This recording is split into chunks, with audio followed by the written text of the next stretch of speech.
Hello, I'm Ashley Stenger, CEO of the Legal Marketing Association.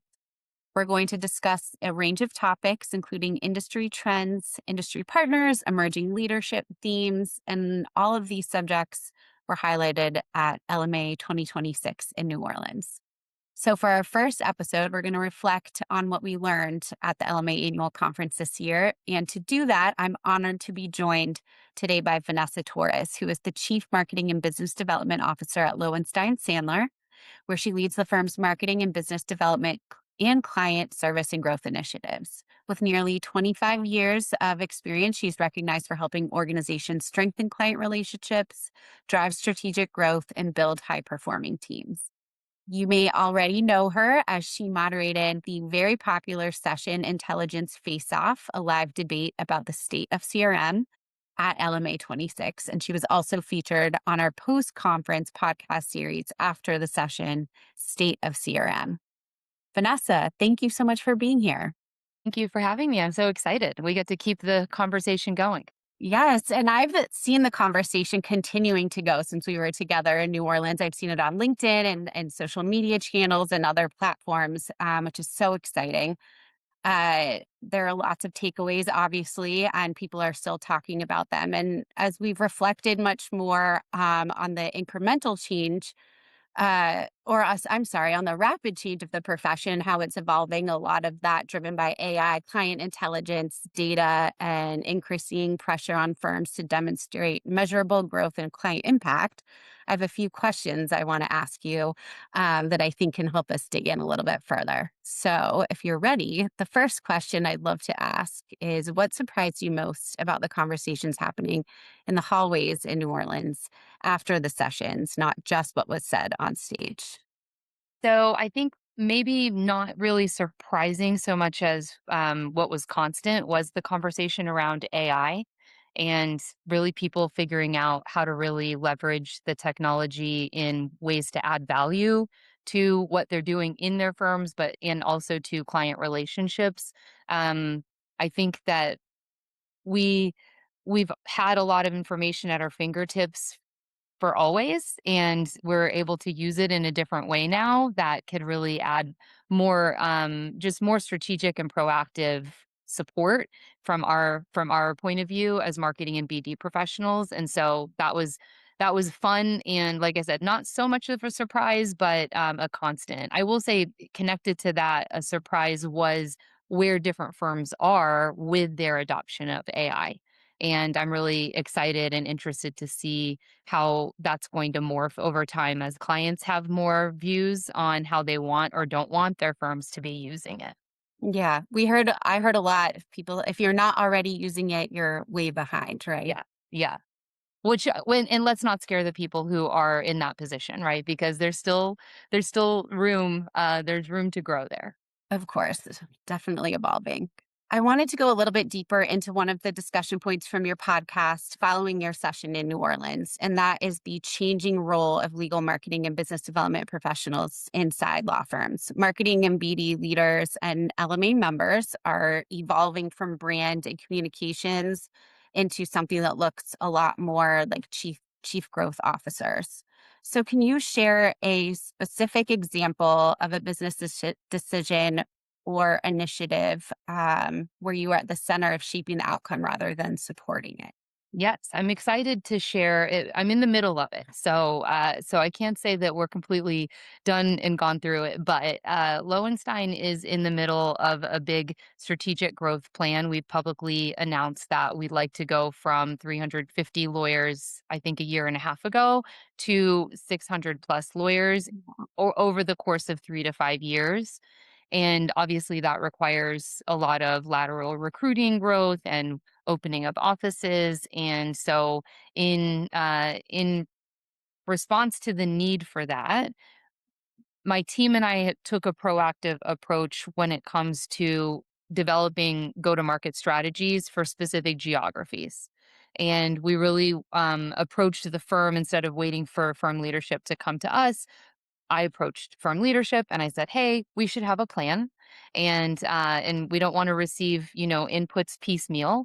And so we would love to help develop a plan if I have your support to go forward in doing that and everyone was on board. And so what we've been able to do is conduct a listening tour with the partners based in specific geographies that we're interested in expanding in. Not just those partners, though, but also partners who are interested in growing their practices in those geographies, and then also firm leadership. And we're taking all of that input and market intelligence to be able to then propose a strategy that will work together toward executing. And so we're in the finalizing our strategy stages right now, but we've been really met with a lot of appreciation for the effort that the team and I put into listening, doing research, doing the diligence, using technology to help us pull all of this together to then propose a plan that will just give us more alignment as a firm and direction in the areas that we're really trying to grow. That's amazing. That's major growth. Yes, yes, we're very excited. As you should be. And that growth isn't possible without technology. We're seeing the firms with the greatest success are pairing technology with process, just like you're talking about, strategy, governance, and human judgment also, rather than treating AI and different technology platforms as a standalone solution. And some of these themes came up in your session. Obviously, AI adoption, we've already mentioned it like 10 times in this conversation. Client intelligence, knowledge management, future role of CRM platforms inside firms. These tools are exciting and fun and new and evolving, but they should be explored sometimes with skepticism, as the human element is still very much important. And we can't put all of our eggs in one basket, right? We have to approach it from a holistic approach. So, if you were advising a managing partner where to invest over the next 12 to 18 months, what technology or capability would be at the top of your list? And what would you caution firms or your team or your firm not to overspend on? Yeah. So we're not going to stop talking about AI, but Mhm. what I will share, I have three parts to this response, I think. And Okay. one is it's not just investing in technology, but the right technology for your firm, and the appetite that your firm has for different levels of sophistication. There are a lot of tools out there that have a lot of shiny bells and whistles, but you may not need all of those bells and whistles if that's just not something that your firm will really leverage or maximize. So I think being really thoughtful about where are we today and what will we really use and what could we really maximize the use of. The second part is around training. And I think it's not just about training people on drafting the perfect prompt to get the best outcome, but training people on data literacy is something that my team has heard me talk about since I joined this firm and I was talking about before I got here. I think that we have always had so much data and information at our fingertips, but we don't always know what to do with it and how to really turn it into proactive and strategic guidance. And so I think we need to be better trained and I do too. I think I'm pretty good at it, but I could stand to be much better at it. The marketing team sends the BD the spreadsheet of who attended the webinar. And it was a three-part webinar series. And now you have three different audiences, but maybe there's some overlap. And what could we infer from, oh, these five people attended all three of those webinars? And it's kind of basic, but we're all moving really fast and we're not always thinking about how we use the information at our fingertips. So I think that training is a huge component. Writing a great prompt does require some training, but it's not just about that. And then I would say that the third piece is really for me investing in building relationships. If you're the managing partner, that that message starts from the top of the value of relationships that your lawyers need to build with one another, but also that the lawyers need to build with their support staff, especially a BD team, and also how the support staff relates with one another.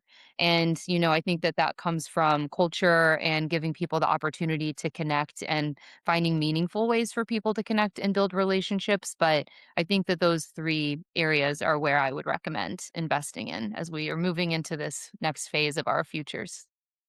You're really reading my mind because I was going to ask you. It's obviously imperative that firms and teams are starting to rethink the way that your teams are structured and how you're collaborating across teams because of all of the reasons that you just mentioned.